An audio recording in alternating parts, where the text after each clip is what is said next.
What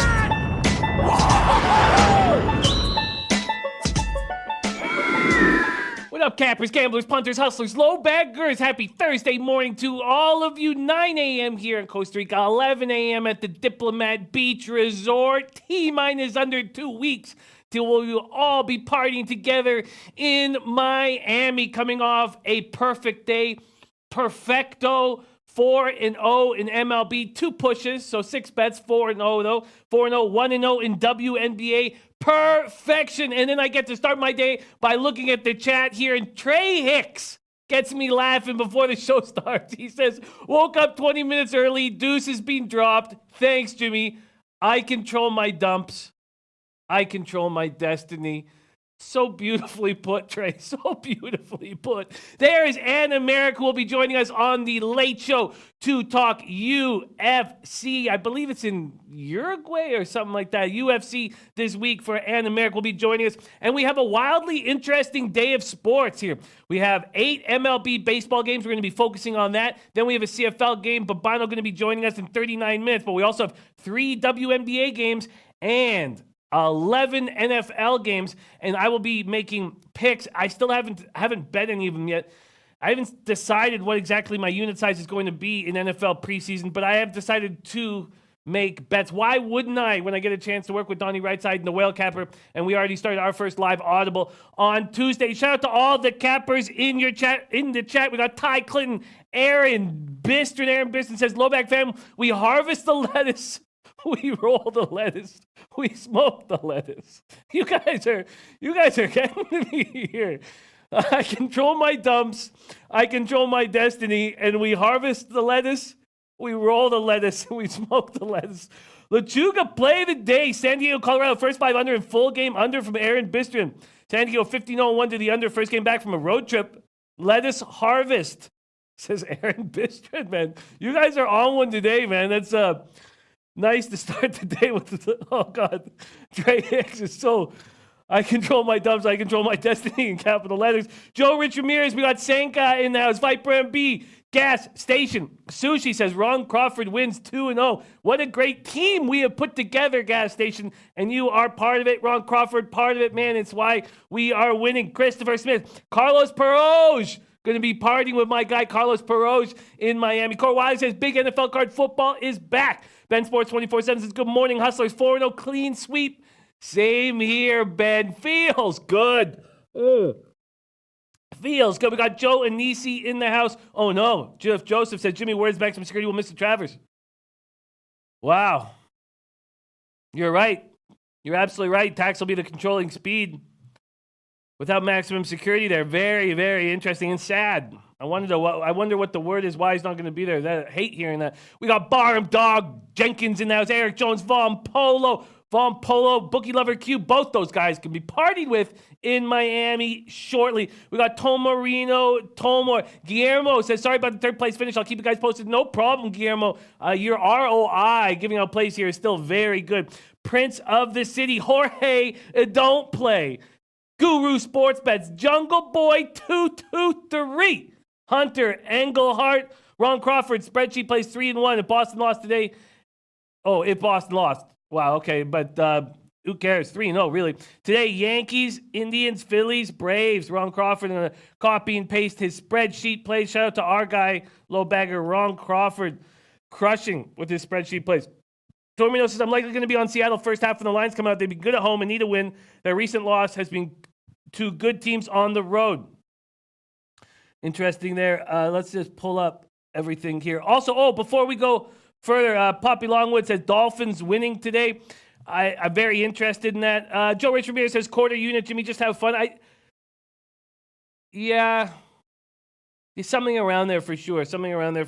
Alex Ramirez says, Jimmy, Diamondbacks came in. Shout out. Great work. Jamile Stone says, finally preseason. It's football, baby. Marty Muerte in the house says, loving this show lately. Getting better at capping baseball thanks to Jimmy and all the lowbaggers. Yeah, we're doing good work. We are really doing good work. Prince of the City, Gerard Ryan, Jeff Murillo, Ron Lofton, Josh Poino, Jared Schrader, Antoine Seymour, Mr. Jocelyn, Aaron Maybe.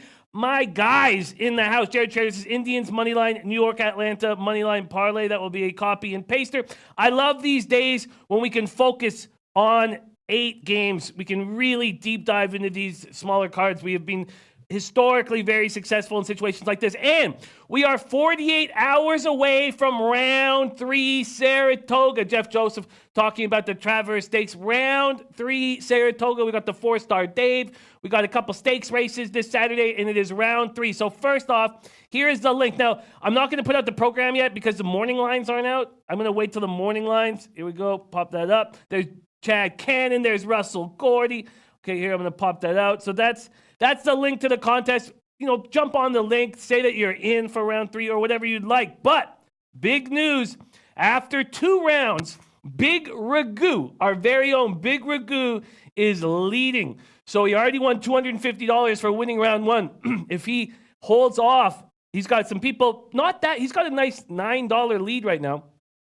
But if he can hold everybody off, he'll get another $250 for the overall winner. So we have Big Ragu, low bagger, in first, and then we have a low bagger in 5th. Canadian capper, 72 out of Windsor, Ontario.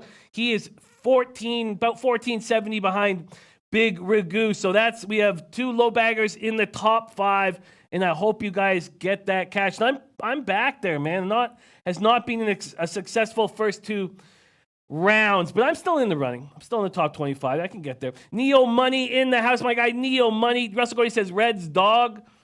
And Tormino says Ravens haven't lost a preseason game since 2015. Yes, we're going to talk about that, but tonight could be that spot. But we're going to talk more about that. There is Dom Ricci coming off a 5-1 in one day. I love it. We're cashing. Cash. Godson Johns, my guy. Godson Johns on the Braves Giants parlay. All right. Let's get to work. We're going to be joined in 33 minutes by Babino. But now it's time to get to work and start breaking down this card. And there it is, NFL. Man, it's been a while. And we have no afternoon baseball games on this Thursday, so all night games. Let's start with the Yankees. Let's start by putting the record up, Rafa. We're back down to single digits off a 4-0 day in MLB. 391 and 382. I got to get to that plus units. I have to get to that plus units. Quick recap of yesterday. There was 2 pushes. I'll just pull up this so I can get to the push. We hit with that team total over 85.5 with the Chicago Sky, so 1-0 in WNBA. In MLB yesterday, we hit with the White Sox. Could have doubled up there, but we hit with the White Sox. And then Braves first 5 over 6 was a mistake, and you guys said it in the chat. You said you should take the full game. Now it pushed. Full game cashed easily. A mistake there. But it pushed, whatever. Well, not whatever. No, it was a mistake. Then over 10.5 and plus 100 A's Cubs. That was fortunate. Caratini home run in the bottom of the 8th to get me the over at 11 runs. Cardinals first 5 plus 122. They got that run in the 6th inning. So that was a push. And then I doubled up again. Nationals full game. Nationals first 5. So I've hit 6 straight bets in MLB, but 4 of them I've been over the last 2 games doubling up on the Washington Nationals first 5 and full game. Feels good. Gin Rummy in the house says there's value with Reds at plus 109, but not enough for me. I need plus 121 to play. God, I love this stuff. Don Corleone says, told you, Jimmy. Don Corleone, thank you for putting money in my pocket, my guy Don Corleone. You did. And they both did. Don Corleone said that. He was going to be on the full game over in the Chicago Sky over. We had a 74-point fourth quarter to push us over, and it was easy. Great job. Nasty Nate said, got too high after work and passed out before I could hammer. The D-backs woke up angry. Yes, the D-backs was possibly low-hanging, against the lefty. And I think Zach Gallen is the truth. I like him. I think he's good. He only went 5 innings in his first start as Arizona, but yes, thank you. There's Nut Flush Allen. There's Gary Horvath. Hunter Engelhart made his live debut on the Late Show yesterday, and I enjoyed it immensely. We're going to have a lot more. And Josh Point0 says, Jay's roof closed, storm coming in. That was exactly what I was going to ask because I saw 16 miles per hour wind, and that made me think that the roof would probably be closed. Thank you so much for letting us know, Josh Point0. Let's get to work here. But first, Joe Rich Ramirez says, I'm on Cleveland, Minnesota, first 5, under Atlanta, first 5, Detroit over 9. I will copy that, Joe Rich, my guy. Copy and paste that. And Guru says, Gallen is the truth. I agree. I think Gallen is very good. And Bookie Lover Q hit that Diamondbacks red line hard. Great job. Astute Chaos on the New York Yankees, Toronto over 10.5, and LA Angels, Boston, first 5, under 5.5. I will copy and paste that as well. And Nut Flush, what a call on Pomeranz last night. Great capping. Excellent breakdowns. And I should have hammered the Brewers after you made that. broke that down. There's my guy, Mally Mal, in the house. Okay, let's get to work. Yankees, Blue Jays. Yankees 32-21 on the road. Blue Jays 20-34 at home. We made, and this is something that bothers me in handicapping when we're all saying, okay, don't bet against the Blue Jays. Don't take any team that's a big favorite against the Blue Jays. But we're not taking the Blue Jays. Or you guys, some of you guys are, but I'm not. And so it's one thing to be able to say, okay, well, the Jays are a dangerous dog. Don't take any favorite against them. But it's another thing when you say, okay, I'm not only going to do that, but I'm going to back the Blue Jays. Because if you had done that in the Rays series, you'd be up a lot of money. All right. Now, thank you to Josh Poino. We know that the roof is closed. Nasty Nate is on the Yankees run line. Mally Mal says Yankees today. Domingo Herman, 14-2, 3.98 ERA, 1.09 whip, 104 innings, 114 Ks, 24 walks, 21 home runs. Then we have Thomas Pannone. And Pannone has very interesting breakdown. A very interesting breakdown. Poker Addicted says Yankees give spankies. Mally Mal says Yankees own them. And Barb Dong Jenkins talking about no Kansas City hitting well. Kansas City hitting well, Detroit can't. Tigers have the better pitcher. Took Kansas City. Kansas City been feasting going against the Tigers. We're going to talk about that game in a second. Aaron maybe says New York over is the best play for me. Now, to the over, I'm a little uncomfortable on after travel. I'm a little uncomfortable with that first day. But let's talk about Pannone. In 5 starts this year, 0-3, 8.86 ERA. In 22 relief outings, 2-1, 4.19 ERA. He's just very bad when he starts. And Yankees at one point did not hit lefties hard. They're starting to hit Yankees hard. Starting to hit lefties hard. 267, 814 OPS. Boogie Lover Q said, anyone noticing how good the Blue Jays have been pitching since Stroman left? You're absolutely right. Tom says, teams haven't scouted the Jays' young hitters. They should continue to hit. Herman is much better at home. I'd lean over. Well, let's see what market move we're getting. The Yankees open up at minus 190. They're now at minus 187. So a 3-cent move towards the Jays. Let's get to these totals as well. There's my guy Sherigan Amaterasu in the house. So here we go. And totals opens at 11, now down to 10.5. Let's see if Pinnacle also opened it at 11. Here we go. And they did not. Pinnacle opened it at 10.5, juice to the over, minus 114. So there has been a 10-cent move towards the under. And on a first day traveling, I can understand why there's an expectation of not a ton of offense here. Not a ton.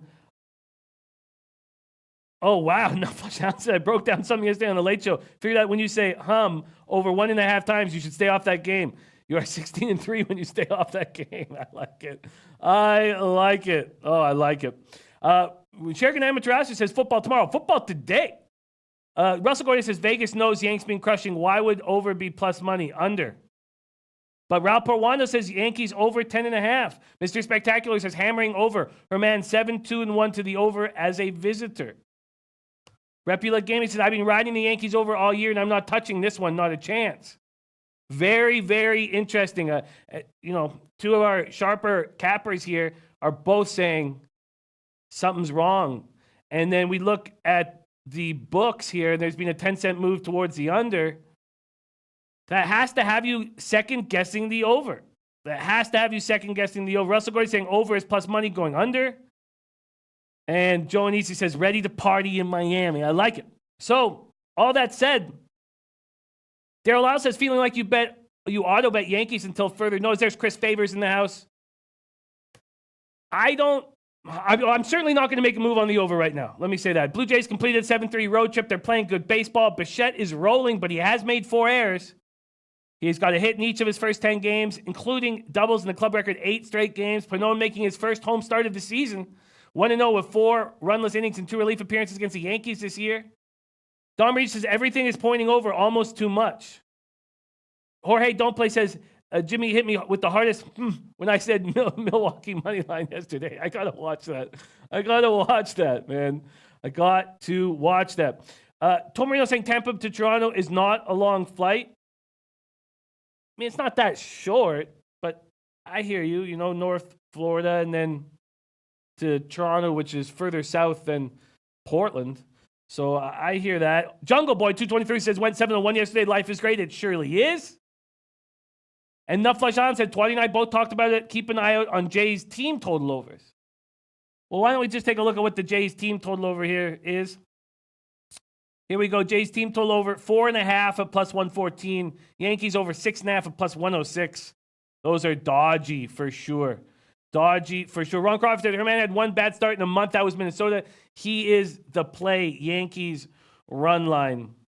Yankees have hit at least 5 home runs in 3 straight games, 16 home runs, tie a major league record. They're on an 8-game winning streak after sweeping these Orioles, but they're still dealing with injuries. Voit, Encarnacion, and Hicks are the latest. And then we know that Stanton, Sanchez, Severino, and Betances have been out for a long time. Herman, 5-0 with a 4.24 ERA and 6 starts since returning from the injured list. July 3rd was put on the injured list on June 9th with a left hip flexor strain. He's 1-2, 2.35 ERA in 4 career games against the Jays. 0-0 with a 1.50 ERA, 1 start at Rogers. And there's Noli Knows who cashed an $800 winner live on the under in the Dodgers game. Our guy Noli knows. And there's Drew Martin in the house. Love seeing that. Says Tampa, Montreal, Rays needs to happen. I hear that. Lamont Williams also like the New York Yankee run line today. And Ulysses Hayes in the house. Mouse says I was wrong last night about Yankees putting up runs.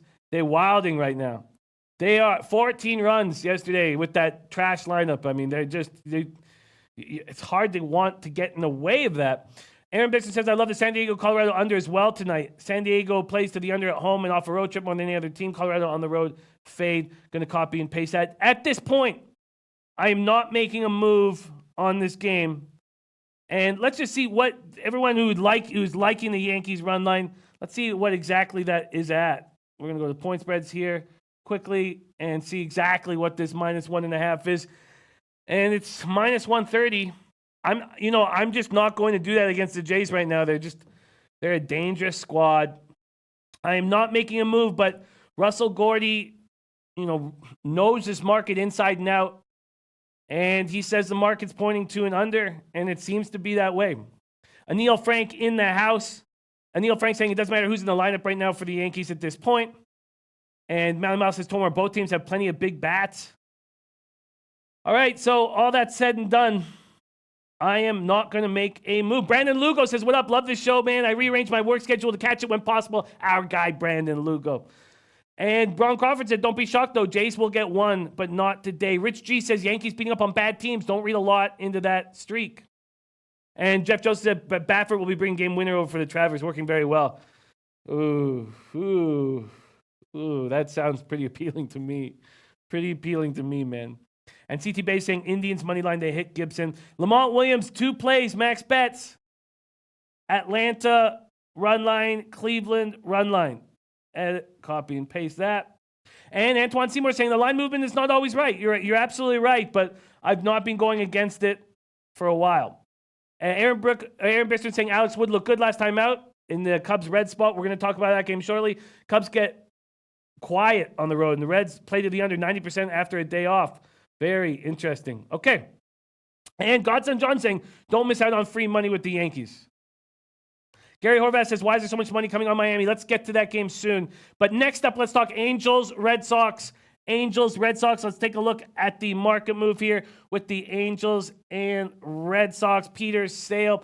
The total opened at 10. Juice to the over. It's now at 10.5. Sale opened up at minus 240. He's now at minus 234. A 6-cent move to the Angels. Now I know what Russell Gordy's doing. I don't even need to ask. Russell Gordy will be fading Sale first 5 as he does. Angels hitting 244, 747 OPS versus lefties. Red Sox 258, 787 OPS versus lefties. 83 Fahrenheit clear, 8 miles per hour out to straight away center. And there's pink-eyed Genie in the house wondering if Cubs Reds under 9.5 is low hanging fruit. And Jorge Don't Play says, we are at the point in MLB where bad teams have given up. The teams that should win are winning and chasing down playoff spots. Ride the teams with things to play for. Fade the ones without. And Antoine Seymour saying Marlins, a sneaky home dog. Okay. Dylan Peters, Chris Sale. Peters 2-0, 3.20 ERA, just 25 in the third, 19 Ks, 7 walks, 5 home runs allowed. Sale 4.68 ERA, worst year of his career. Red Sox have lost 9 of 10. Sale's given up at least 5 runs in 5 of his last 7. He blew up in that 7-run fourth inning against the Yankees, started complaining about strikes and balls, started arguing, got the boot. Sale 6-0 with a 1.23 ERA, 9 games against the Angels. Angels have lost 6 straight. Peters 2.7 over his last 3 outings. He gave up 3 runs, 7 2/3 last out against the Cleveland Indians. Chris Favors talking about Cleveland right now. Tom Marino says Clevenger has great numbers against Minnesota. We are going to talk about that. And there's our guy, Walla Dos. Okay. And there's Russell Gordy, our guy, saying fade Sale first 5 always. Repulate Gaming says, I've got no interest in the Red Sox as a $3 fade, but I wouldn't even bet Jimmy's money on the Angels right now. Not worth betting this game. Ulysses Hayes saying, run line Boston. That's a great play. Interesting. Very interesting and not a move I want to make. And Neil Frank saying, Angels team total over. Why don't we take a look at these team totals for this spot? 4.5 for the Angels at plus 113. 6.5 for the Red Sox at minus 101. And our guy Nova Sports Network taking Spartak Moscow at plus 105 at 1 p.m. Again, to be honest with you, the problem is with this is when I start fading Sale, the last time I faded Sale, he had that spectacular start against the Jays. I would like to fade him. And I understand, Russell Gordy getting these big plus numbers against a pitcher who's vulnerable and mentally vulnerable right now. Let's see what we're getting with the Angels. He's getting a plus 215 first 5, a huge score. And if you took plus a half, you would be getting here plus 150. Wow.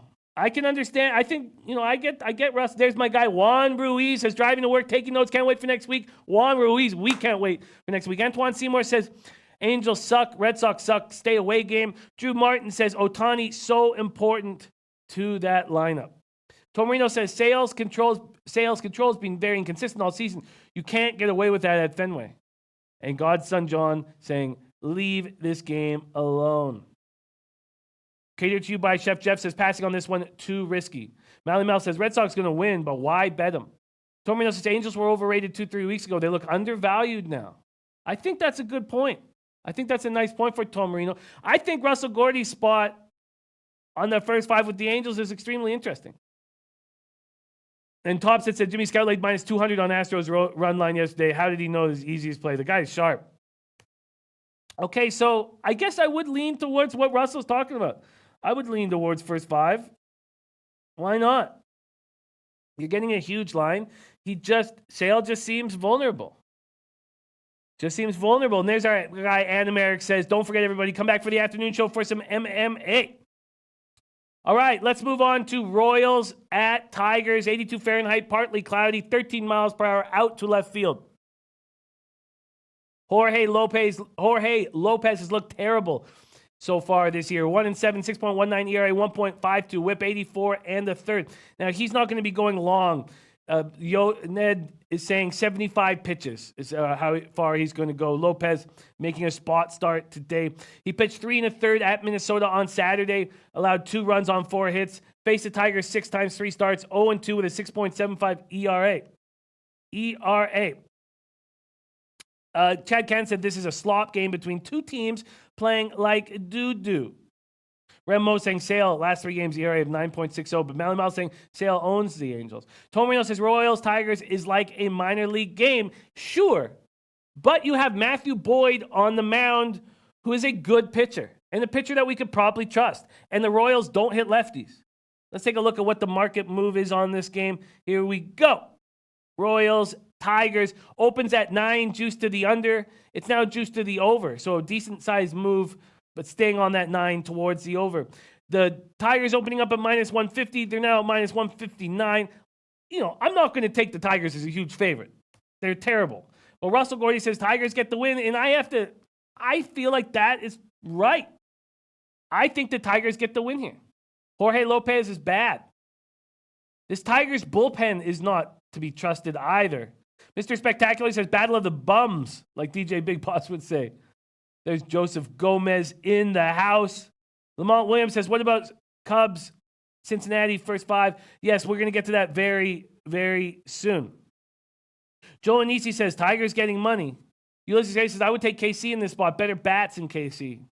But Matthew Boyd can shut them down. Josh Poino says, Tigers money line, I agree. They're just too big of favorites. I mean, if you wanted to make a move on the Tigers, maybe a first 5 minus a half would be the look. And what would we get there? Minus 125, minus 120 on a bad baseball team? Hunter Engard says, look at Boyd's numbers against KC and KC batters. I will do that right now. Thank you, Hunter. All right. Batter versus pitcher here. Against Matthew Boyd, they smash him. Wow. 336 average, 905 OPS. Wow. Well, we know Whit Merrifield. I have Merrifield's numbers here. Because Boyd has faced Kansas City 3 times this season. 1-2 with a 5.00 ERA. The Royals have always given them trouble. 4-9, 6.29 ERA against them. And Merrifield, 441 average against them. 15 for 34 with 5 doubles and a triple. Hunter Dozier, 5 for 12. Cuthbert, 6 for 17. Soler, 3 for 7. There's no way. Thank you. Thank you for saying that, Hunter. I needed that push. There's just no way that I would take Tigers at this point if these guys are just smashing them. What about the total? What about taking that first 5 over? What about taking that first 5 over? Because if the Royals can get us a couple runs, I think Detroit can get to Lopez. I mean, that's a pretty easy statement. First half total here is 5. Originally, it was juiced to the under pretty big at minus 120, but that has changed. It's now been a 10-cent move towards the over. And Hunter Engelhardt says, that's why you got to take KC full game. They've been tearing up 6 through 9 lately. Ben Sports says, Tigers will lose today. Ulysses A says, both bullpen suspect. You're right. Why would I guess we should just take the full game over. Why would we take the first 5 over if these both bullpens are bad? Ulysses Hayes says, Tigers have been hitting. I am close to making my first move on the day. Let's go to full game total here. What was the movement there? I said it was juiced to the under and then went to the over? Yeah. Okay, I'm in. I am going to take the full game over. I'm going to take the full game over, but I'm quite interested in doubling up here. Gary Horvath said Jimmy Hunter's point is spot on. It sure is. It sure is. Great stuff, Hunter. Okay. I think this is the spot to go for the over here. I know that the Tigers hit righties terribly, 670 OPS. Royals hit lefties terribly, but they hit Boyd, and Lopez is so vulnerable. And we have this perfect offensive weather. Anil Frank says, Tigers aren't hitting. I watched that White Sox series very closely because I was hammering the White Sox. And those were some really strong starts by Cease. Cease at first, and then who was yesterday? It was not Ronaldo. Who the hell was yesterday? Why am I... Sorry, I, again, drank a little too much on the Kegcast. Ivan Nova. Those were very good starts by pitchers who are rolling. Ulysses Hayes says Kansas City is the play. But Anil Frank, those are pitchers that are rolling right now, pitchers that are buy-on pitchers. The Tigers are going to have a respite from good pitching today going up against Jorge Lopez. Hunter Engelhardt says, yeah, Tigers last 7 days batting average. Okay, you know what? I'm in. I'm going to double up here. I'm going to take the first 5 over 5. First 5 over 5. I'm going to get the first half. I'm going to double up on this over. First 5 over 5, I'm getting minus 101 at Pinnacle. Let's just see what Pinnacle's done with this total. So it opened at minus 107, minus 113, and then it started getting hammered to the under. But money's coming back in on the over. I like it. Jared Trader says, stay away from this game, Jimmy. Neil Money says, doubling on the Tigers makes me nervous, Jimmy. Hunter Engelhardt says, over isn't a bad play at all. I'm on Kansas City full game money line, but if I had to play another play, I would play the over. I like this spot. I think this took time and breaking things down. And a lot of you guys on the Royals, and if you guys like the Royals here, then my over is going to cash. I don't want to say for sure, but very likely. Because if you guys like the Royals to get the Boyd, Lopez is going to get touched. Hunter Engelhardt says, I wouldn't touch first half over, but definitely full game over. If you guys think, I keep going back to this, if you guys think Boyd's going to get touched, Lopez is going to get touched. So I'm going to stick with this. First 5 First 5 over 5. Sorry, let's see what I'm getting. First 5 over 5 at minus 101. That's available at Pinnacle. First 5 over 5 at minus 101. And then full game over 9. Here we go. Full game over 9. Full game over 9. Detroit, Kansas City at minus 110 is the best I'm getting. That's available at 5 times and Heritage. All right. Lineal Land said juice to the over now. Go for it. I agree. I like the work there. And Hunter leading me towards the pitcher versus batter. I mean, I was only halfway through. I hadn't got to how hard they hit in my notes. But great stuff, Hunter. Great teamwork from everybody. I like this spot. Okay. Let's keep rolling along. Okay, I'm on the board. Braves, Marlins. A question if anybody could answer about the roof. Does anybody know what's going on with the roof?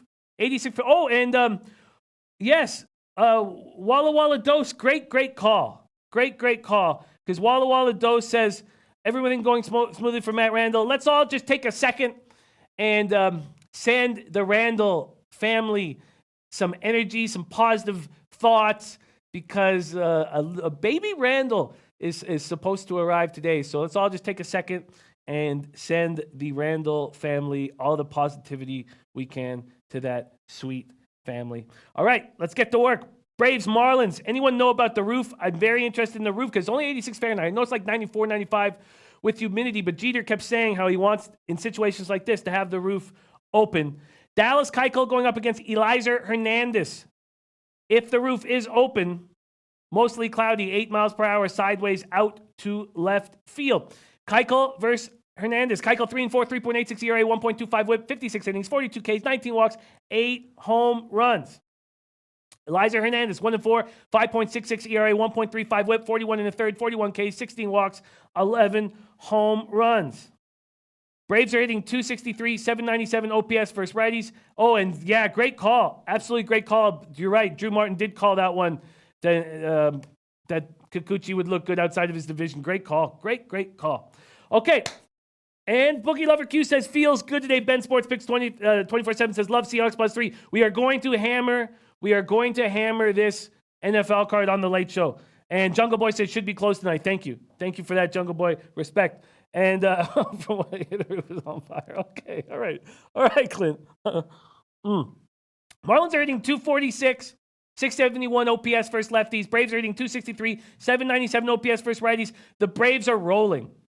And the Nats are playing very good baseball, but and maybe it was a mistake with not taking the Nats to win the division when a bunch of guys were doing it at huge numbers when they were 7 games back. But I just feel like this Braves team is a powerhouse, and what they showed against the Twins is their offense is so strong. Now, their bullpen still, I mean, they've added in reinforcements, but at this point, their bullpen is going to cost them. Braves have won 6 of their past 9, 11-7 beat down to the Twins yesterday. Keuchel 2-1 with a 1.86 ERA in 3 career stops. You're trying to keep the light bill down. You're probably right, man. You are probably right. In his past 7 outings, Keuchel has 5 quality starts. Last time he faced the Marlins was on July 7th. Beat Miami at Marlins Park. 5 hits, 1 walk, 2 runs in 7 in the third. Mally Mouse says, I don't trust Atlanta today. Hambone. We got Hambone in the house. Says Braves first 5. Marlins have the worst record in the NL. Just got swept in 4 games by the Mets. Have lost 6 straight. They lost Miguel Rojas, who was crucial to whatever success they were having. And Drew Martin says, I'm seeing Roof undecided. Depends on weather late in the afternoon. Okay, thanks, Drew. Hernandez 0-1 with a 3.00 ERA, 6 outings against Atlanta, but 5 of those were in relief. Hernandez is another one of those guys like Pannone who has a big discrepancy, a big dichotomy in numbers. Lefty batters have had huge success against them. 1.056 OPS. Right-handed hitters have a 7.02 OPS. And the Braves do have some dangerous left-handed batters. Also, all of his issues for Hernandez have come on the road. He has a 7.20 ERA on the road. At home, a 4.22 ERA. Let's take a look at the market moves here. You could feel like this is a game that Atlanta might not be up for. They fly from Minnesota yesterday. This total opens up at 8.5. There's been a 3-cent move towards the over. It's still juiced to the under. It's still juiced to the under. Let's take another look at the market move from a side perspective here. And we have 5 minutes before Babino joins us. Opens at minus 190, now at minus 186, so a 4-cent move towards the Marlins. Mally Mouse's Atlanta could easily win, but I just don't trust them. We got DJ Big Boss in the house. DJ Big Boss. I am now 10-2 in the DJ Big Boss contest. 10-2. Top Set says Atlanta will slap the Marlins around. In all honesty, I don't know how they don't. They could have gone out last night in Miami, partied it up, and still come back here today and take care of business. Christopher Smith says Atlanta's super run line.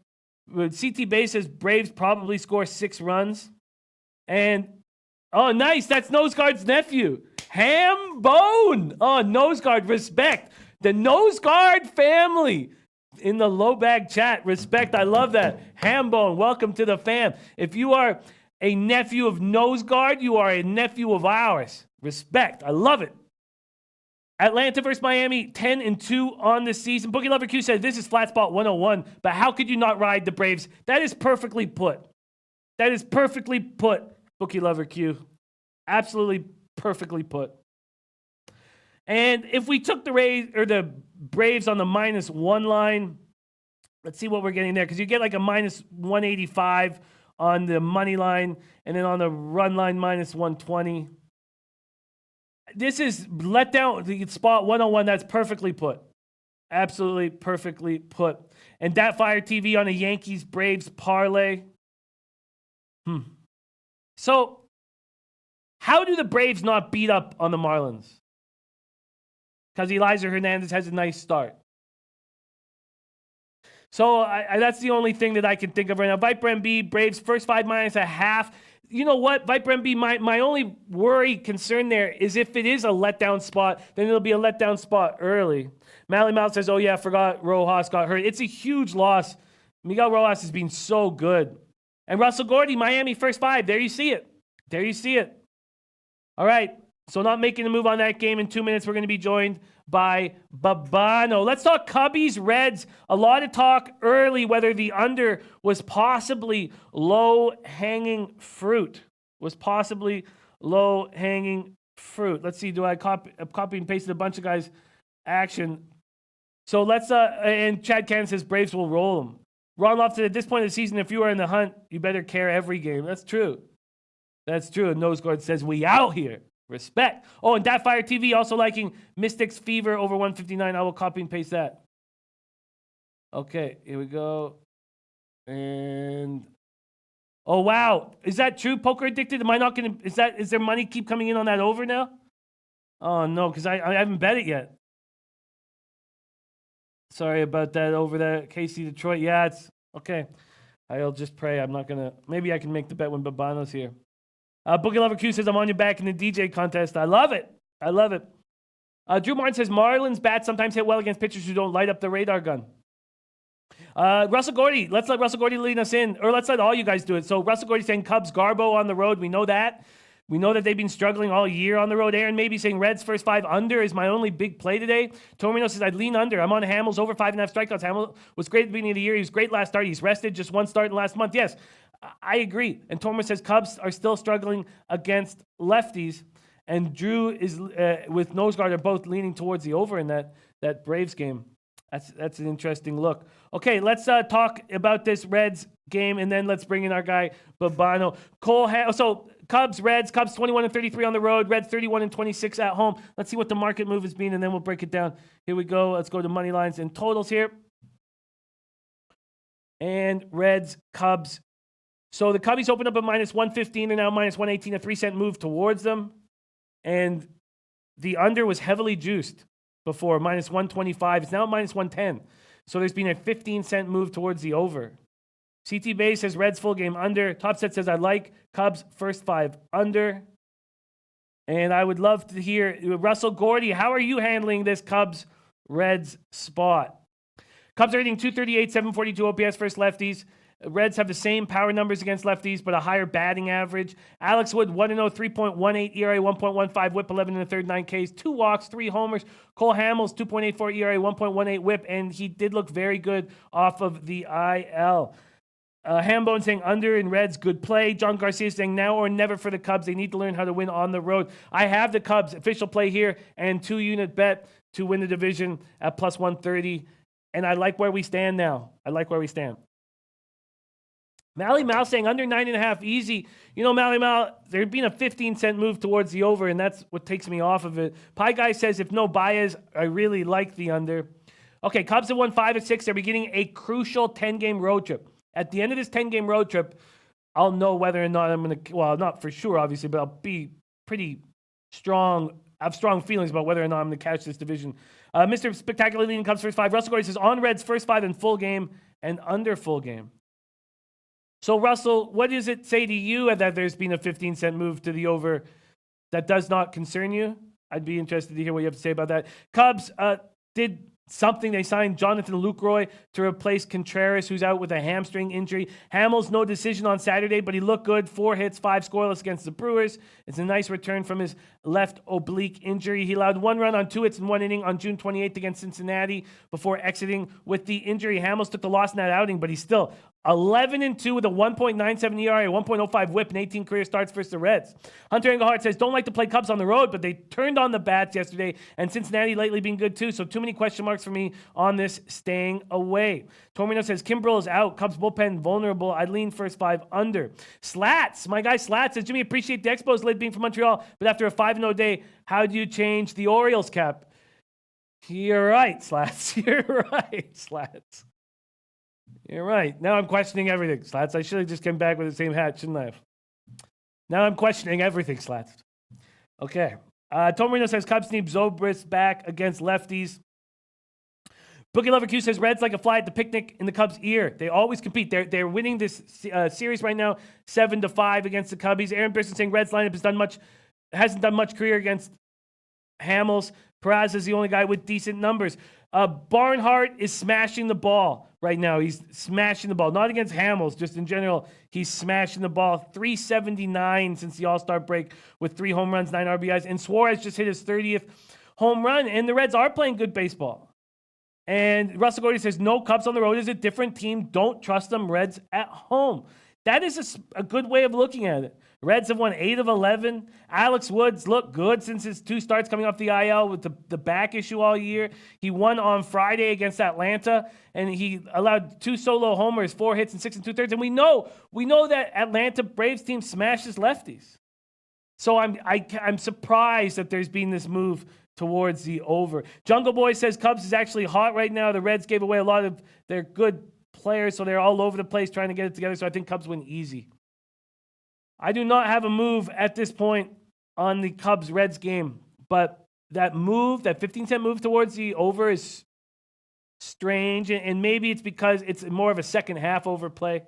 Maybe that first 5 under is still a good look. Maybe there hasn't been movement on that. Let's check if there's been any movement on the first 5 total. This first 5 total here it's actually moved 5 cents towards the under. Hamels versus Wood. Maybe that's the spot to look. First 5 under. Maybe that's the spot to look is the first 5 under. It probably is. Because the Cubs don't hit lefties hard. Hamels is going to have a good start.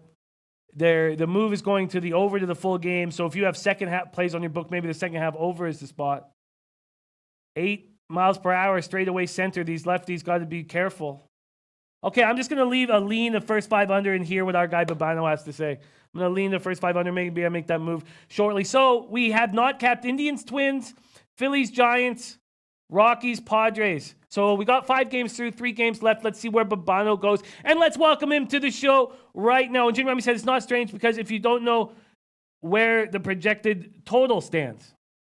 Okay, well, I'm assuming the projected total is over 9.5, and that's why there's been a 15-cent market move there, Jim.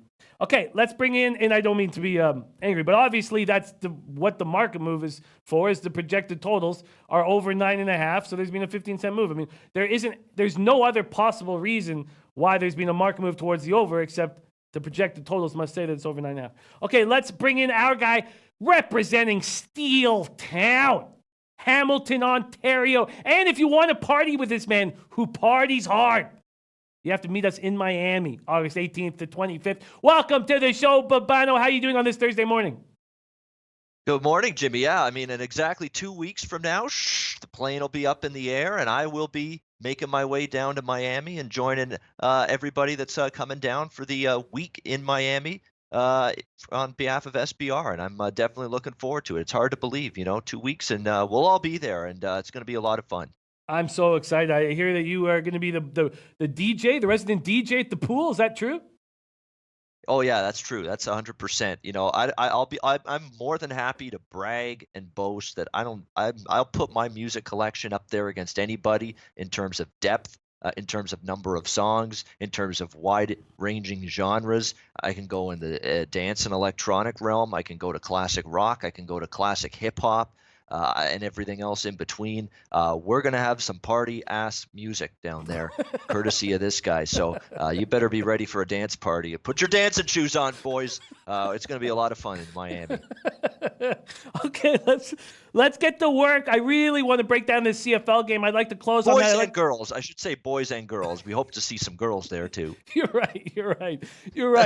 we would actually only want to see women dancing, no male dancing if possible. Okay, let's get to work here. I want this. I'm very interested in this Stamps game tonight, but I would like, two teams that are fighting for supremacy in the West. But I want to focus on baseball first. If you do have any moves on NFL preseason, why don't we get to that once we get to the football segment? Let's focus on baseball right now. Babino, what is on your baseball card? Take it away. Baseball card, when I'm looking at this card today, I know I heard some discussion about the Angels and the Red Sox. Of course, we saw the game suspended last night against Kansas City, 4-4 tie. Yeah, that's right. The Red Sox at home against the Royals, and they're struggling to beat that team. They're struggling to beat any team right now. So I'm looking at the side and the total. I'm splitting up a bet on the Angels here, and it's all about going against Chris Sale. I'm going to go first 5 and full game on it. I don't trust this guy. He has not been pitching consistently. He's been giving up harder hit contact. We know he's got the electricity and the strikeouts and the ability to get swings and misses. But when you're having trouble in terms of giving up loud contact, home runs have been an issue at times as well for Chris Sale. That's going to be a problem, I think, going into this game. The Angels still do have some power bats. It's not easy to bet the Angels right now. I totally get it. This team's in free fall mode, a team that is, once again, somehow, poor Mike Trout, a guy not going to be in the playoffs this year, are probably the best player in Major League Baseball. It's such a shame to see this year in and year out, but it is what it is. Nevertheless, I think they'll be able to have some good at-bats against Sale. I don't love Peters at all for the Angels. I don't trust him a whole lot. So I'm also going to go over 10.5 in this game. But you're going to give me this price with going against Sale, going against this Boston team that just seems to be in a malaise that's lasted this entire season. Let's be honest. This has been a World Series hangover that really started in April that they've really never been able to truly shake themselves out of here now that we're into almost the middle of August. So, yeah, I'm going to have a Angels bet. I'm going to do half of it first 5 innings, half of it full game, and we'll go full game over 10.5 in that baseball game. Interesting. Russell Gordy, that's his thing. He fades Sale and Kershaw first 5 every game. And against Sale, he's been richly rewarded. So he's going back to that first 5 well. Let's look at this full game total that you're also on. Here we go. Full game over Peter Sale. And look at that. There's only 110.5 left, and it's at William Hill. It's gone up. Wow, that's gone up then. So it's 11. I see that now, Jimmy. 11. My bad. I've got to give you updated numbers here. That's on me. 11 across the board here now, pretty much in most spots. So I got 10.5. 11's good. I wouldn't go more than that, but even at 11, I'd recommend it. And getting the big plus money spots, first 5 full game. I find that extremely appealing. Russell Gordy says, I don't trust Boston and an over, but I find that very appealing. I think that that backing the Angels is just, at this point, with that big plus line and the question surrounding Sale and watching him get the boot in that Yankees game in the 4th inning, Yeah, I think, I'm just going to lean. I'm going to leave that as a lean right now, but I completely see Here's why. the thing. Yeah. Boston's 1-9 in their last 10 games. The Angels are 0-6 their last 6. They're on a 6-game losing streak coming into this game. But the difference is one team's laying minus 250, the other's not.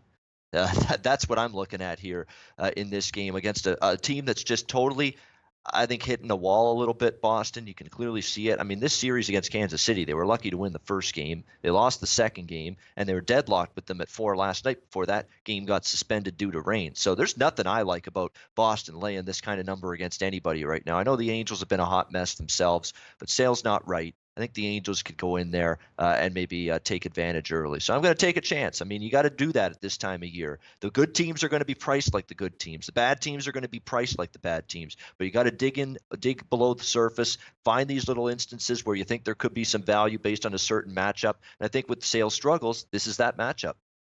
Yeah, I get it. Absolutely get it. And Chad Cannon, no, Peters is not an opener, and he in his last start he went 7 2/3 against a tough Indian squad. But the sample size is very small. I completely understand why you'd still question Dylan Peters, even though his numbers are fine at this point.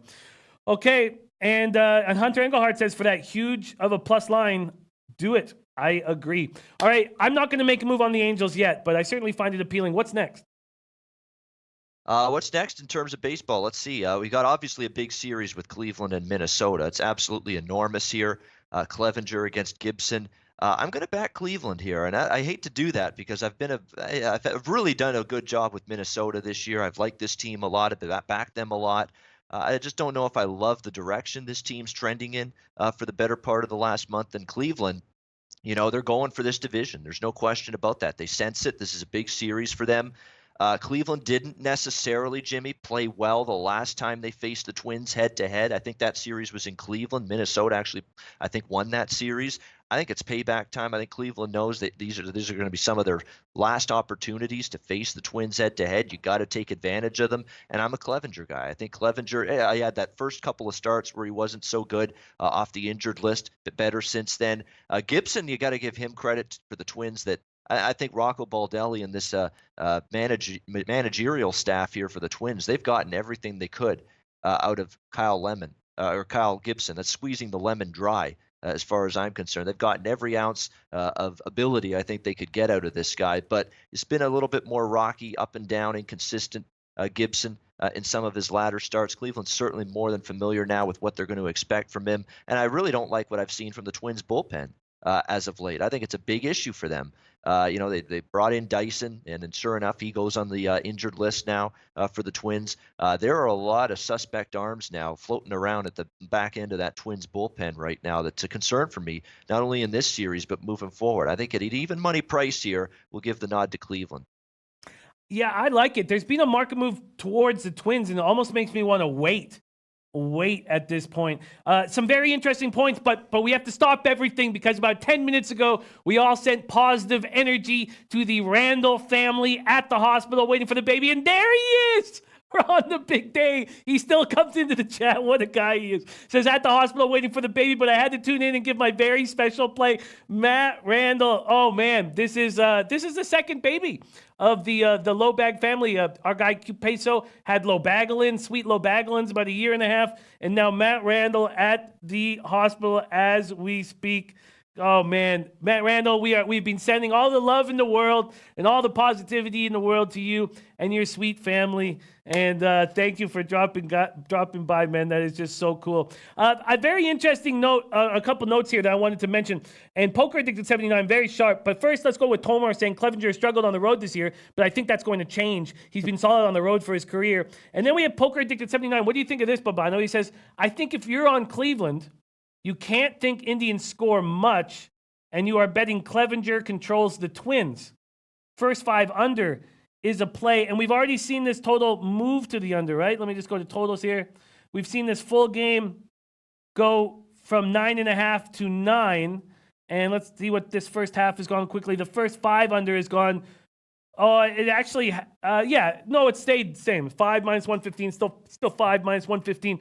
What do you think of that? The correlation, if you're backing the Indians, you're backing the under. Yeah, first 5 under for me, if anything. If I'm betting the under in this game, it's first 5. I don't like the Minnesota bullpen right now. I'm always worried they could give up runs in bunches in the latter innings. I do think Clevenger's, by the way, owned the Twins in the past. He's had a great track record against them, and even Gibson at home at times has been serviceable. And we know, and that's the frustrating thing. This Cleveland Indians lineup, I always think this team's got potential to be such a great offense, and then so many times they just let you down, and they'll get held down by 3 runs by mediocre pitching. That's sometimes what you get with this Cleveland, and I understand that going into it. But in the terms of these two teams, and the Cleveland bullpen's decent, but they're not the dominant pen they were a couple of years ago. If I'm looking under, and I think it makes sense with the 2 starters that we've got going here, first 5 under is the only way I would go with it. Yes, Hunter Engard saying the wind out to right field. It's 10 miles per hour out to right field at Target Field today with all the right-handed bats versus left-handed pitching. Scares me for totals here. Tom Marino is already on that first 5 under. I find the Indians very appealing. Oh, here we go. Matt Randall, very special play today is Cleveland, Minnesota under 9. I feel like it's going to be a playoff-like atmosphere. Both offenses are struggling, and both pitchers are pitching well. There it is from Matt Randall, straight out the hospital from Matt Randall. Tomino said, "How much love, Matt." That's dedication. You're watching Betting with the Bag show in the damn hospital with your baby about to be born. That's serious dedication and resilience, man. Wow. I love him so much. Okay, I'm just. Brandon Lugo says, "I'll tail that, Matt, in honor of the baby." Tomar says Cleveland's hasn't been hitting consistently. They do have good numbers against Gibson. They haven't seen him a lot. And Noli No says, "Love it, Matt. I'm on the first 5 under 5. First 5 under 5." Yeah, the Indians have not been hitting it all, and Clevenger is very good. He is a very good pitcher, and he's capable of holding down this Minnesota squad. Minnesota holds the 5-4 edge so far in the series. They play 10 more times before the end of the regular season. And as you guys know, I'm sitting on a plus 1,100 ticket on the Indians to win the division. Oh, I wish I bet more than $125, but man, do I need that. Russell Gordon says first 5 is under 5 at plus money. Don't like. Mally Mouse says Indians hit Gibson last time they saw him. Gibson 3-9, 5.34 ERA, 19 career starts against Cleveland. Why don't we look exactly at what they do, pitcher, batter, quickly, and then we'll move on to the next game. Against Clevenger, 225 average, 735 OPS, so 23 for 102, but 10 of those hits were 5 doubles and 5 homers. Against Gibson, they smash him. 329 batting average, 922 OPS. So, look, Luce's Fox says, the baby taint play of the day. Baby taint? There better be nothing about that baby that's tainted. Baby taint play of the day. A newborn taint.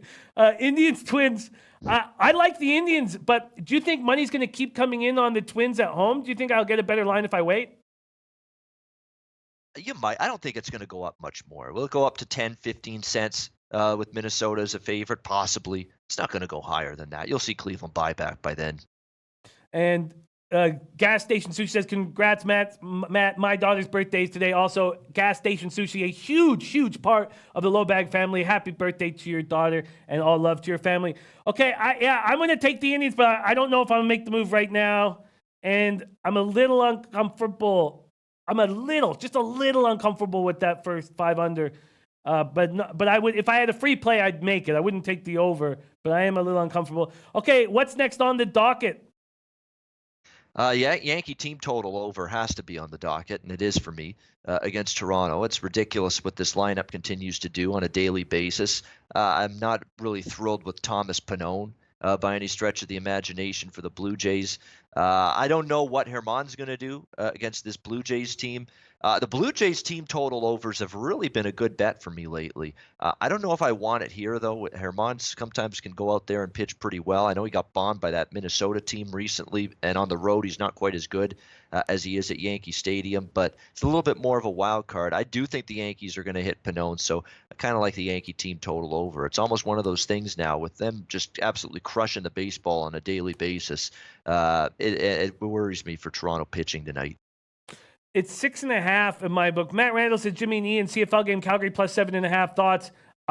I would jump on the plus 7.5. I haven't done it yet. We're going to talk about that game just in a few short minutes, Matt. I'm getting 6.5 here at Pinnacle. I haven't looked what my book's giving me at Bet365. What did you get for the Yankees team total over? Yankees team total over 6.5, and that's been the norm. They've been 6.5 pretty much for a long, long time now, and I don't mind that. They can get to 7 runs, especially with Pannone and the Blue Jays bullpen behind them. So the Yankee team total over is also on my betting slate today. Russell Gordy saying Twins been looking back to that Cleveland said Twins been looking ahead to this series. They have probably been, and Guru probably says it the most succinctly. He says, I trust Clevenger more than Gibson, but I trust Twins bats more than Cleveland. I think it equals out in this one. So we still have 2 games that we haven't capped yet, but if you got something else. By the way, Clevenger's 21-7 in his last 28 starts in the division. Wow. In the AL Central. That's pretty damn good, 21-7. So this is a guy that, against teams that, should be familiar with him. The Tigers, White Sox, Royals, Twins, inside the AL Central. He's dominated them collectively. So 21-7, that's a good track record for Cleveland with Clevenger in division starts. It is very good. And Aaron Bristrin says, I will be on the New York Yankees team total over for the rest of my life. And Luchase Fox says, yes, +1. So we still have 2 games we haven't capped yet, but if you have something else on your card, take it away. Yeah, I'm kind of interested by the Reds. I like the way the Reds are. Don't tell the Reds they're completely out of the wild card race in the National League. They're not playing like it. They still believe. They're only 4.5, 5 games back, I believe, the last I checked. Alex Wood is good for the Reds. He was good the last start for them against a pretty good Atlanta team. And Hamels has been more good than bad, but a lot of Hamels' good has been at home. At Wrigley Field. He's pitched excellent there. He's been a little bit more shaky on the road. And in this ballpark in particular, I'm not sure he's going to be able to keep it going here against this Reds team at home. Home underdog here, +108 here. And the Cubs, again, when you talk about getting them on the road, they're a little bit more susceptible in terms of consistency, in terms of playing really good baseball on a regular basis on the road. You haven't been getting that. From the Chicago Cubs for the majority of this season. So, I like the vibe that Cincinnati's got going right now with this team where, it's a long shot for us to even get into the NL wildcard race, but the quotes coming out of this team, Votto and everybody that's been talking, it's like, we're not giving up here. We're going to try to make a run for it. Maybe not the kind of run that the New York Mets have made in recent weeks, but they're still playing games to win, trying to get back into this wild card chase. And, Wood was good the last start for the Reds, and I'll take a chance with them. It's a +108 home underdog price. It's not, not the best price you'll ever see with Cincinnati going up against a team like the Cubs, but I think it's worth it to look to the Reds tonight. Yeah, and that correlates with Russell Gordy. He's liking the Reds here. And the numbers prove it, but Russell Gordy just saying the Cubs are just a different team once they go out on the road. But Arjun Rummy said he needs +121 or something of that ilk if he was going to back the Reds here as a dog, and +108 might not be enough. I haven't made a move on that game yet. But Babino, I need to quickly touch on these last 2 games so that we've touched on each and every one of these games. So I'm going to start with the Phillies at Giants. Phillies 25-29 on the road. Another team that seems to be lacking in the heart department. Giants 25-31 at home, slipping out of that wild card race. This is a chance for them to stay in it. Nola Bumgarner, 63 Fahrenheit, partly cloudy, 15 miles per hour out to straightaway center, but we know this is a pitcher's park and the wind swirls at Oracle, so not to take too much into that win. Phillies rating 253, 762 OPS versus lefties. Giants 239, 708 OPS versus righties. 3.5 games separate these teams in the National League wild card race. Phillies are tied with Milwaukee for the 2nd spot, and the Giants are looking up from 7th place. Both of today's starters are rolling. Both of these 2 starters are unbeaten in their last 8 starts. Nola coming off a 3-2 win over the White Sox. He allowed 1 run, 3 at 7 innings, struck out 10. He's 4-0 with a 2.03 ERA in his last 8 starts, and he's never won at Oracle Park. He has a 10.80 ERA there in 2 starts, 1-1 with a 6.46 ERA, 3 career starts against the Giants. Giants scored 4 runs in their 3 straight losses. Oh, and I was eating Babano. First 5 full game, both the last 2 days for the Nationals. I made 5 bets on that 3-game series and cashed them all. Bumgarner has pitched the Giants to 7 wins in his last 8 starts, 3-0, but 3.19 ERA. So it's not like he's been completely lights out. 4-3, 3.41 ERA. Against the Phillies in 10 games, and Harper 4 for 17 off of them, but 2 of those hits are home runs. Let's quickly look at the market move here. Full game, market move, full game, money lines, and totals. And then we'll see what the chat is saying as well as you, Babano. Here we go. Full game. It opened at 8 at minus 115. Juice to the over. It's still there. Exactly there.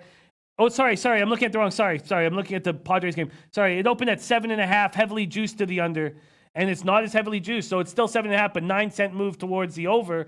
And almost no move, a 1 cent move towards the Giants. The Phillies sitting at minus 114. Babano, Phillies, Giants. Phillies are a mess. I don't want to lay a price on the road with the Phillies. That's all there is to it. But I don't know if I want to back the Giants either. The Giants, they're leaking oil. They're running out of gas. They're running out of steam. They've made an unbelievable run to get close, right back in the race, and I'm worried they've hit a wall a little bit. I mean, they've lost 4 in a row. They've not played good. Their offense has been lethargic. It's been non-existent. Their pitching's been up and down. Obviously, Sean Anderson, you're not going to be able to trust a guy like that. Bumgarner's still been pretty solid, especially at home. I mean, he's got 3.5 ERA at home. Nothing wrong with that. Nola's not been quite as good overall on the season on the road, although he has pitched a little bit better on the road in recent outings. But the Phillies are a mess. You saw them just play pathetic, bad, brutal baseball in that series against Arizona, which was a big series for them. They didn't play well in it whatsoever. I'm not laying a price with them on the road here. There's no way. There's no how. It's San Francisco or nothing, but I'll be brutally honest. I don't have a whole lot of excitement about backing the Giants right now either with the way they're trending. So it's a pass for me. Yeah, I'm going to spend Giants more... if I had to, but I'm not going to. But if you had a free play on the side, it would be the Giants. And that makes sense to me. I'm not going to make a move at this point, but I feel like Bumgarner is the type of guy that when he starts every fifth day, he's the guy who stops losing streaks and turns things around with his passion. Joe Anisi saying leaning under here in San Francisco, Philly. Brandon Lugo says under is all I see. These teams are lifeless. Everybody in the chat saying fade the Giants. And then there's Russell Gordy saying I'm all over the Giants. So an interesting look that's going to need more time. Then we get to this Rockies-Padres spot. Rockies 23-35 on the road, and the Padres 25-30 at home. Both teams are just playing awful baseball. Padres 7-16 since the All-Star break. They've lost 10 of their last 12. Since July 1st, they're 10-19. The Rockies are 8-23 since the last day of June, but the Rockies have a 6-3 record against the Padres, and these two teams are going to be seeing a lot of each other in the next little bit. Gray, 10-7, 4.03 ERA. He just loves the mound in San Diego, loves the mound at Petco. He just pitches very well there. And then Eric Lauer has these ludicrously bad numbers against the Rockies, but that's just for whatever reason, Coors Field just destroys them. Gray, 10-3, 2.87 ERA against the Padres. At 232 opponents batting average against at Petco Park, 2.42 ERA. His whip is 1.04 at Petco, 217 batting average against. He made one start at Petco this season. And if you guys remember the start, so he opened up the year with 3 straight losses and looked awful, looked like he was going to get sent back down to the minors again. He goes to Petco, allows 1 run on 3 hits, and looks very good in the seven innings and gets the win. And then Lauer has these numbers that are horrifying. 12.51 ERA in 4 career starts, 2.488 whip, but a lot of that damage was done at Coors Field. And then the Padres are 5-4 when he starts at Petco Park this year. The Rockies just got the shit kicked out of them by the Astros. And then let's quickly look at the market move before you take it away, Babano. So it opens at 8. The total's still right there. The Rockies were favored. Oh, it was at a minus 105 situation, but now the Padres are the favorite at minus 109. Babano, what do you see here? Gray versus Lauer. This is a tricky game with a lot of moving parts. Very tricky. I mean, I want no part of this game. I would lean ever so slightly to Colorado because, okay, they got the shit kicked out of them by the Astros. What's San Diego's excuse? You lose to Seattle yesterday, 3-2. You don't hit Kikuchi? That is a red flag to me. That's not a team I have any interest in right now. This Padres group, they are they're in a bad run right now. Their pitching hasn't been exactly great. Their offense at times has been decent. They had that big 11-10 game that they still end up losing. Their offense comes to life and they still don't win. But they're just in a bad way right now. And John Gray's been pretty solid his last 3 starts. On the road he's always been a little sketchy. But this is Petco Park. This for a guy with the kind of stuff John Gray has. He's supposed to be able to manage this lineup in this ballpark. He has only given up 6 runs in his last 16 innings in his last 3 starts, whereas Lauer in his last 3 starts has not been good. For San Diego, he's been crushed repeatedly by the Cubs, by the Mets, struggled in both of those outings, pitched a little better against the Dodgers last time out, and has pitched well here at Petco, 2.6 ERA. So that's the one little fear I have. Lauer has pitched well in this ballpark, but if I had to, Colorado, but it's a pass. It is a pass. Interesting. Oh, there's our guy, Randy Lockhart. Nice to have you back. Tom Marino says Lauer at home is the better pitcher. I'd lean to them, but I'm not on the game. Hambone says stay off of it. Stay off of it. Tricky. It's a tricky spot. Under Engelhardt says Rockies pen a mess. Got it back, Gray or nothing.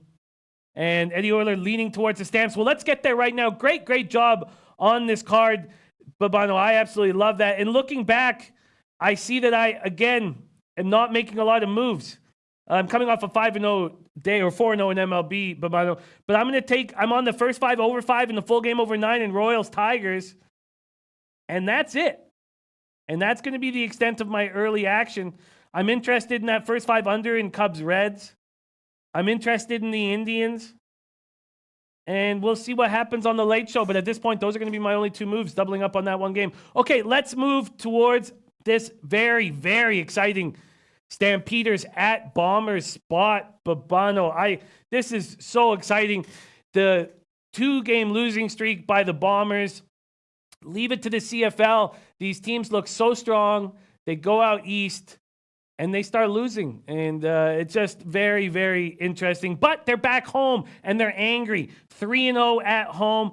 And I had guys at the Stampeders practice that were telling me, take the Stamps on the money line. Bo Levi Mitchell will play, and he's not playing. He's been announced out, but he's throwing bombs. He's ready to go. But I guess they don't want to feed him to the Wolves, and the Wolves being the Bombers' defense. Bombers are in a desperate need of a win after that horrifying breakdown in that last-minute loss to the Argos. Arbuckle 4-1 as a starter this season. I mean, if you just look at the stats and the yards, he's looked better than Nichols this year. But Nichols hadn't thrown an interception until he threw a couple, he's throwing in each of the last 2 games. Calgary, forced turnovers, 22, most in the CFL, but they're not getting running. They're not getting anything from Don Jackson. He's been out since week 3. And even when Don Jackson was healthy, he didn't look good. But Kadeem Carey, Terry Williams, and now they have Romar Morris. Nobody really doing much from the running game. They average 70.3 only the rushing yards a game. Only the Argos have fewer. They're gaining 4.2 yards per carry, and if you know the CFL, that is a very low number. And then we have Winnipeg, 140.3 rushing yards per game. Andrew Harris on pace for a 4th career 1,000-yard rushing season. When I look at this spot here, I see a big move, 1.5 move towards the Stamps. Opened at 8.5, now at 7. That makes sense to me. And this total's going up, and that also makes sense to me. I wish I had jumped on the Stamps at 7.5, 8, something like that. And I wish I had jumped on the over at 48.5. I've done nothing yet. Babino, big game in the CFL. Take it away. Yeah, well, all I've seen and heard all week long is this love for Calgary plus the points. Calgary plus the points. Well, in the words of Admiral Akbar from Star Wars, I think it's a trap. It's a trap. I don't want Calgary here. You can have them. This is the most fraudulent, fortuitous, lucky 3-game win streak that you'll ever see from the Calgary Stampeders in the last 3 games. Let's recap, shall we? The Toronto Argonauts a few weeks ago. Remember that game? They were laying double digits at home. They won by 10. There were only 7 Toronto turnovers in that game. You're supposed to win that game by more than 10, and you're certainly supposed to cover the point spread when you benefit from 7 turnovers from the opponent. Calgary didn't do that. Let's fast forward to the next game, Ottawa. They were getting outplayed for the majority of that game, majority of the second half. Ottawa led in the 4th quarter. Ottawa looks like they're going to roll to a nice victory at home. Rick Campbell makes the ill-fated, dumbass decision. Let's take an intentional safety and turn a 4-point lead into a 2-point lead, kick the ball back to Calgary, and they give them the chance to win the game with the game-winning field goal with no time on the clock, which is exactly what happened. Oh, and it was another non-point spread cover, by the way, for Calgary in that game against Ottawa. And then last week against Edmonton, which really is the one good team they've beaten during this run. Yeah, there was a solid win, home win against a pretty solid Edmonton team, but they got outgained by 157 yards. Edmonton turned the ball over twice in Calgary territory with the chance to either tie or take the lead in that game, and Calgary had to hang on for dear life at the end with the Eskimos driving. This has been as unimpressive a 3-game win streak as you'll ever see.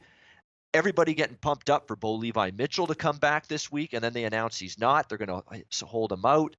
I worry about this spot for Calgary here. You're getting ready for Mitchell to come back. You find out he's not. It's back to Arbuckle, who, to be honest, has gotten, I think, worse, not better with every game. He had a great game against Saskatchewan, and he's really been more of a game manager at the quarterback spot since then for the Calgary Stampeders. Then you look on the flip side for Winnipeg. I look at this as a buy low opportunity with them. This was a team that looked invincible to begin the season at 5-0, straight up and against the spread. Now they've lost 2 in a row. No shame in the loss to Hamilton, my team, because Hamilton's a great football team. Obviously, last week, Toronto lost. Inexplicable how they lose that game to the winless Argonauts. But they were up 20-0 in that game, and I'm not trying to take it all away from the Argos. They played well. Bethel Thompson probably had the game of his life in the CFL last week. But they were up 20-0. I think they thought, we're going to just put it on cruise control. Game over. We got this one in the bag. Complacency set in. Toronto got 10 points right before halftime. It completely changed the complexion of that game, and Winnipeg couldn't flip the switch. They couldn't get that ignition key turned in the ignition again. They couldn't get the engine going. Once they sort of said, 20-0, we're going to coast to an easy win. Toronto took advantage. Winnipeg could never get it going. Yeah, it does concern me. Matt Nichols has had 2 subpar games in a row. But you mentioned it, Jimmy. Calgary can't run the football. Winnipeg's the #1 run defense in the CFL. It's going to put a lot of pressure on Arbuckle tonight on the road against a pissed off, angry Winnipeg team, a Bombers team that's 3-0 straight up, 3-0 against the spread at home this season, that's won by an average of 21 points per game at home, that is in revenge for losing to Calgary in the West Division final last year. Calgary won that game, got to the Grey Cup, and then, of course, won it beating Ottawa. I don't want Calgary here. And now that the line's down to 7, I thought I was disappointed. This line pissed me off early in the week. 8.5, damn it. I was loving this spot for Winnipeg, but I hated the number. Now it's coming down. It's 7 in a lot of spots. I still don't the number is rich still, but at 7, there's now enough of a value in that number to go with Winnipeg here. I think I'd lay the points. I think Calgary gets kind of exposed tonight. This is a team that's been getting by on smoke and mirrors and by the skin of their teeth. And against an angry Winnipeg team that I still think is a good football team, I think they're focused tonight and they prove a point. I absolutely love that breakdown. It was just so sharp and exciting, and I guess I needed to hear it. And then when Barham Dog Jenkins comes in and says, man, Babino's on one, this is right. He's backing the Bombers first half in full game. And now I look at the Bombers first half at 3.5. So a couple questions then. If we know the Stamps can't run the ball, then is this move towards the over possibly a mistake? Are they not going to be able to do anything against this Bomber defense when, at Investors Group Field? Do you think this market move now that's happening that we're watching right now towards the over is a mistake as well? It's tough. The total is, I have really no great feel on this total whatsoever. It could go over, it could stay under. I know Calgary's been an under machine on the road.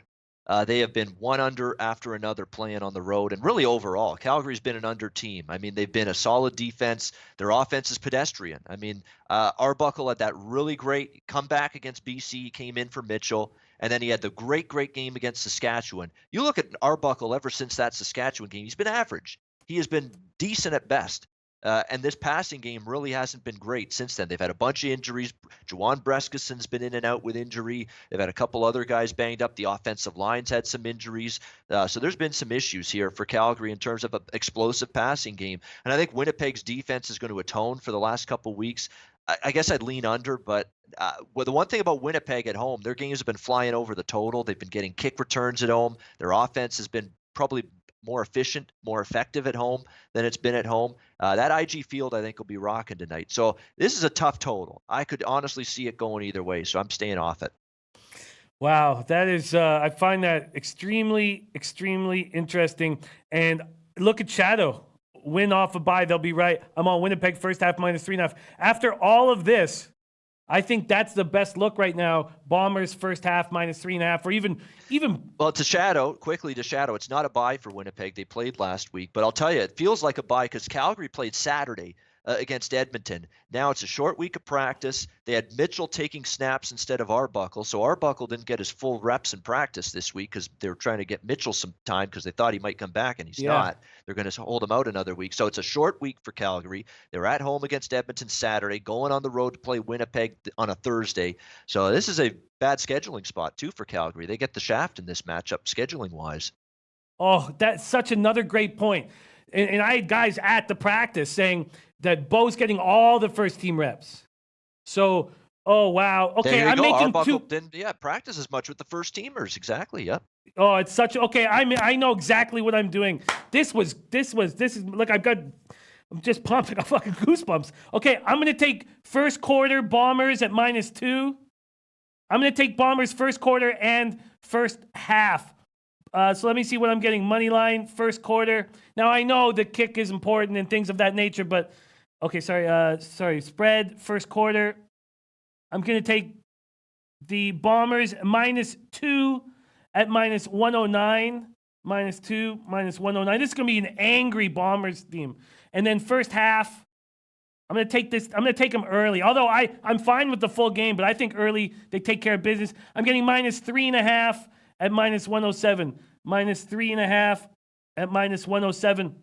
And Babino, I've been on a tailspin in CFL. I'm now 9. Can you put my record up quickly? 9-11 now in CFL. Just horrific. And I opened the year, Babino, 6-2. So I'm 3-9 in my last 12. So I like this breakdown so much. I know we've gone very late here, but I like this breakdown so much. There's Viper MB saying, how's your CFL record, Jimmy? I wish it was better than it is, coming off a nice year last year. And I feel like I've got a good read on these teams. Okay, that's incredible. Babino, I know we've gone long. Apologies to the higher-ups here who don't want me to. But Babino, what great breakdowns. Quickly, I'm going to pull up my NFL moves. Are you doing anything on the NFL preseason? I like the Colts with a banged-up Bills team on the offensive line. I think that's a get-out-of-the-game, stay-healthy game for Buffalo. I like the Colts in that game. And I like the Chargers and Cardinals over the total. I got in on this one early in the week at 36. It's up to 37.5. Okay, it will be a vanilla offense in terms of the actual plays for Arizona tonight, but they're going up-tempo. They're going really fast, apparently, in this game right away. It's going to be the air raid, extreme tempo offense for Cliff Kingsbury this year with Kyler Murray and company. I think you'll see them push the pace, and it's simple.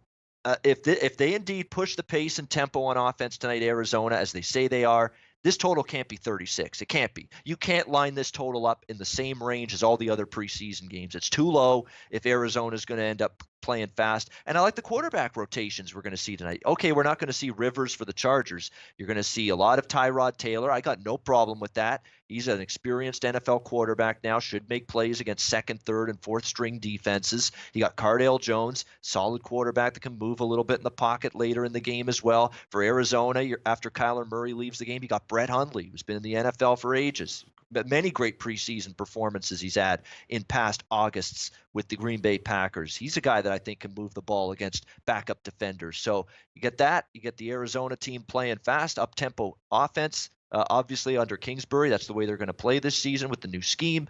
I like that total, and it's going up as we speak. So if you like that over, don't wait to bet it. Bet it now, not later. You know, I'm going to make my first play of the NFL preseason here. I'm taking the first half over 20. I want to prioritize or isolate that first half when I know I'm going to get that up-tempo Kyler Murray spot. And this was a spot we talked about on the Audible. And I'm going to just take the first half over 20. Over 20 at -103. A 14-7 first half, a 14-10 first half is very, very possible here. I'm on the first half over 20 at -103. That is my first NFL play. And then next thing I got to decide is what that unit size should be, and it's not going to be much, like $75, I'm guessing, probably $75 at this point. What a treat it is, man. We've gone way too long. But Babino, thank you so much. You were absolutely awesome as always. Where can we find you on Twitter, and what shows you got coming up this week? Yeah, Twitter at Babino. As always, SBR, I'll be doing a bunch of college football videos for them. I'm sure we got some stuff lined up in the fall, including, of course, Saturday morning, 11 a.m. Eastern, me and Drew Martin. I know we had technical issues last Saturday, but I think we'll get those fixed for this Saturday, 11 a.m. Eastern, with the closing line show on Saturday. So join us for that. There he is, Babino in the house. Absolutely awesome job. And I love that CFL play I'm on so much now. Just love it. Absolutely love that breakdown. And then quickly, we got to go. I've gone way over. But I do have some interest, and we're going to break down all these NFL games on the Late Show. I do have some interest in that Jets-Giants over. I have some interest there. I'm interested in the under in the Colts-Bills game. I was interested in Buffalo, but after hearing Babino talk, maybe I'm going to take that off. I am interested in Patricia and the Lions tonight. Have some slight interest. We're going to break these games down in totality on the Late Show. And then what else? The under in Falcons-Dolphins is interesting to me. And then the Titans first half full game money line is a play that Whale Capper's on. And that anytime Whale Capper's on anything, I got to take another look at it. And then the first half under in Texans-Packers is a look that I'm probably going to be backing. And the Bears also. I think the Bears roll tonight. And then I'm already on the first half over 20. Okay, we've gone way over. Babino, thank you so much. Babino, there is some serious competition coming in for you now with the Leches. Drew Martin has stepped up his Leche game. And he's, everyone always said Babino's got the best Leche, but Drew is climbing fast. So could you put a bow on this bad boy? But before you put a bow on this bad boy, quickly, so sorry, Claude. To review my plays, I'm on those 2 overs.